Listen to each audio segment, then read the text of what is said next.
अय्यूब चौथा बाब जो 21 आयात पर मुश्तमिल है।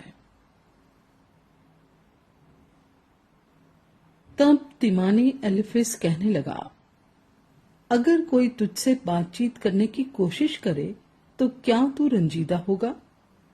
पर बोले बगैर कौन रह सकता है? देख, तूने बहुतों को सिखाया और कमजोर हाथों को मजबूत किया। तेरी बातों ने गिरते हुए को संभाला और तूने लड़खड़ाते घुटनों को पायदार किया। पर अब तो तुझी पर आ पड़ी और तू बेदिल हुआ जाता है।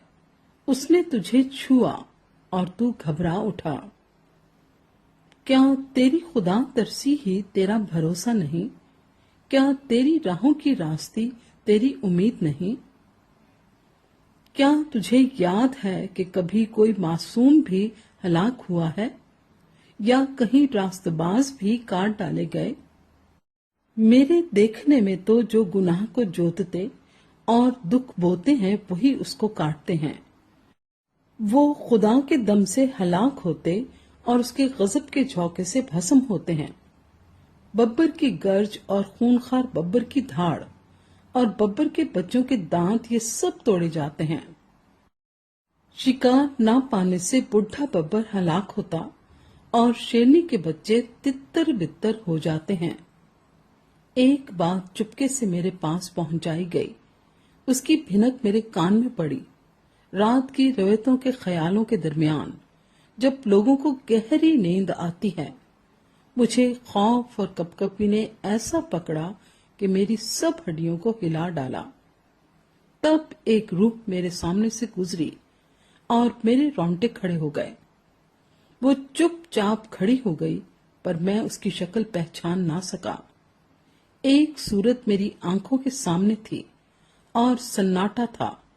फिर मैंने एक आवाज सुनी कि क्या फानी इंसान खुदा से ज्यादा आदिल होगा? क्या आदमी अपने खालिक से ज्यादा पाक ठहरेगा? देख, उसे अपने खादिमों का एतबार नहीं और वो अपने फरिश्तों पर हमाकत को आयद करता है। फिर भला उनकी क्या हकीकत है जो मिट्टी के मकानों में रहते हैं, जिनकी बुनियाद खाक में है और जो पतंगे से भी जल्दी पिस जाते हैं।